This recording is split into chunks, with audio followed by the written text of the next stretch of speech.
Bonjour Bruxelles, l'invité de 8h15.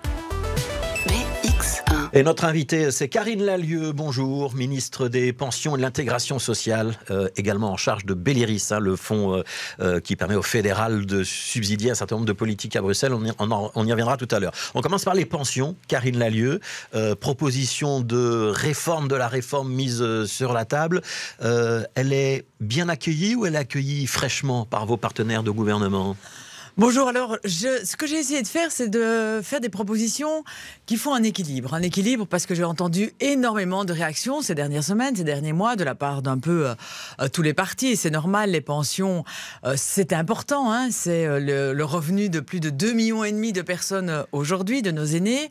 Et donc j'ai essayé de déposer sur la table une correction du mois de juillet parce que nous devions répondre... Il y a eu un accord au mois de juillet, mais il y avait un petit dérapage budgétaire. Donc on vous a demandé de revoir la copie. Et donc je fais une correction pour effectivement que ce soit neutre budgétairement.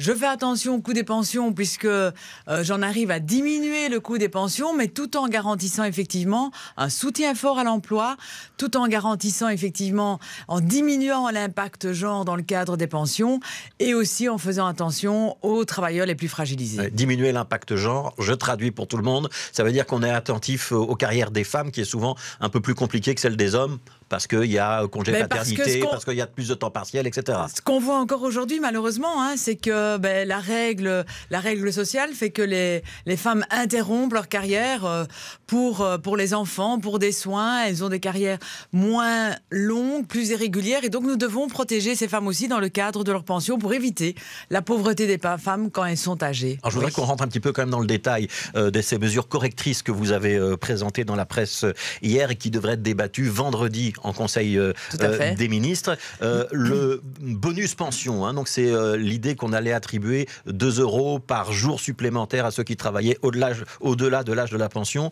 De la pension anticipée, pas de la pension, de la pension anticipée. Oui, donc après 42 ans de carrière. C'est bien ça.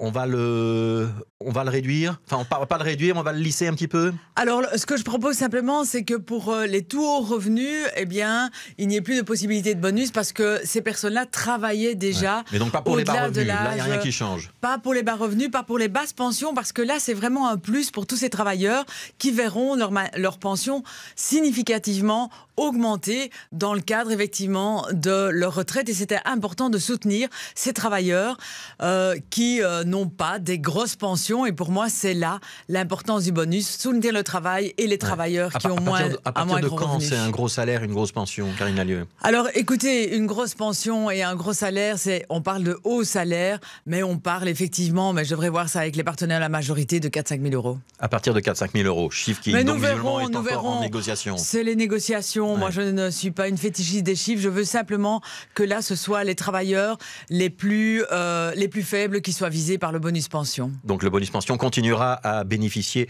aux plus bas revenus et aux moyens revenus.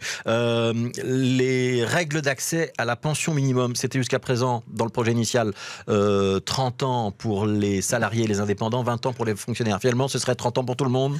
En fait, ce qu'on essaie de faire, c'est que de plus en plus... On harmonise les statuts. De plus en plus, des personnes ont des carrières mixtes. On n'est pas toute sa vie fonctionnaire, indépendant ou salarié. Alors, pour avoir accès à la pension minimum, c'est 30 ans pour les indépendants et les salariés. Ce sera aussi pour les fonctionnaires. Mais d'un autre côté, vous saviez que quand vous étiez 20 ans salarié et 10 ans fonctionnaire, vous n'aviez pas accès à la pension minimum. Mais quand vous étiez 10 ans salarié et 20 ans indépendant, oui. Donc, toutes ces règles n'ont plus de sens aujourd'hui. Je demande d'harmoniser. 30 ans pour tout le monde. Tout le monde aura les mêmes droits et les mêmes règles. C'est important puisque cette pension minimum, je le rappelle, a été augmentée de manière considérable grâce au Parti socialiste. C'est à peu près 1 700 € maintenant, c'est ça? Non, au 1er janvier 2024, ce sera 1 680 € à peu près. Oui, donc tout à fait. Presque 1 700. Mais presque 1 700. Donc 30 ans de carrière pour avoir le droit à la pension minimum. Un mot sur la péréquation des pensions des fonctionnaires dans le service public. Donc ils ont un système où les pensions augmentent mécaniquement. On va réduire ce système-là? Alors, on va le lisser de nouveau? En fait, votre pension, quand vous êtes pensionné par exemple de l'enseignement, si les salaires des enseignants augmentent, votre pension augmenteront aussi, mais sans plafond.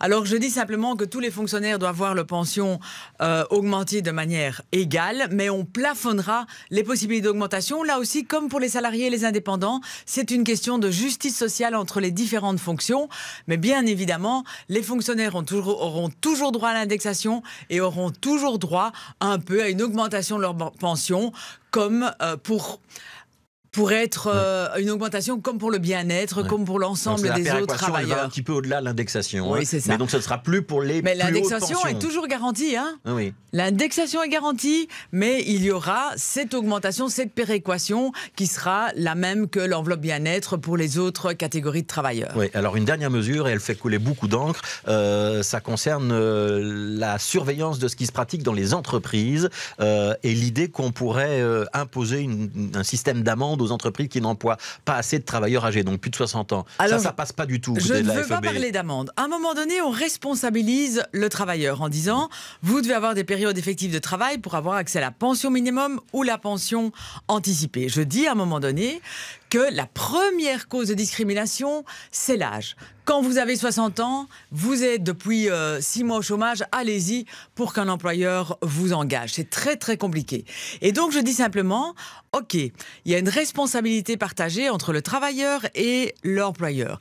Et aujourd'hui, chaque employeur doit faire des plans emploi pour effectivement voir comment il maintient ou il engage des travailleurs âgés. Je dis qu'il faut faire un focus sur les plans emploi pour les travailleurs de plus de 60 ans. Mais il est quand même question de sanctionner les entreprises, Karine Lallieu. De les responsabiliser par rapport à une cotisation. Et si on voit que dans certaines entreprises, il n'y a pas de travailleurs de plus de 60 ans, alors que dans toutes les autres entreprises du même secteur, il y en a, ils devront cotiser. Ici, c'est une responsabilisation. Vous savez, moi, quand j'entends effectivement la FEB, donc les patrons qui s'y opposent catégoriquement, mais je les entends jamais quand on veut diminuer le pouvoir d'achat des travailleurs, quand on veut remettre l'indexation et ils veulent remettre l'indexation des travailleurs. Là, on n'entend pas. Quand on dit, OK les employeurs, on vous soutient par rapport au travail, on vous soutient, mais on vous demande une petite responsabilisation, là alors, c'est la guerre et c'est un non catégorique. Je trouve ça inacceptable de la part des employeurs aujourd'hui. Alors tout ça, ce sont des propositions à l'heure actuelle. Donc débat vendredi en Conseil des ministres, vous avez une chance que ça passe ou ça va de nouveau être très compliqué entre les bleus et les rouges au sein du gouvernement fédéral? Alors c'est toujours un peu compliqué parce qu'il y a toujours effectivement un autre projet de société derrière. Mais ce que je voulais, c'est quelque chose d'équilibré. Okay, vous avez le sentiment que ça va passer, Karine Lallieu? Par exemple, on revoit la péréquation, donc on touche aux fonctionnaires, je demande de toucher au capital au niveau des secondes de pension. On touche effectivement et on demande aux travailleurs de travailler plus longtemps, je demande aux employeurs d'avoir une attention particulière pour ces travailleurs qui sont encore capables de travailler. Oui. Et cet équilibre, j'espère que tout le monde voudra le faire ensemble. Je suis une femme de dialogue, mais j'espère à un moment donné que tout le monde viendra avec la volonté de réussir autour de la table. Nous le devons pour nos aînés et pour les futurs travailleurs. Il y a notamment, on n'a pas le temps d'en parler, mais l'idée de taxation progressive aussi, sur le deuxième pilier des pensions. Je voudrais qu'on aborde deux autres dossiers dans les 2-3 minutes qui nous restent. Le premier, c'est le dossier du métro, avec d'énormes difficultés pour la construction de la station Tout-Silmans au niveau du Palais du Midi. Et on entend de plus en plus de voix dire ce métro, il nous coûte très cher.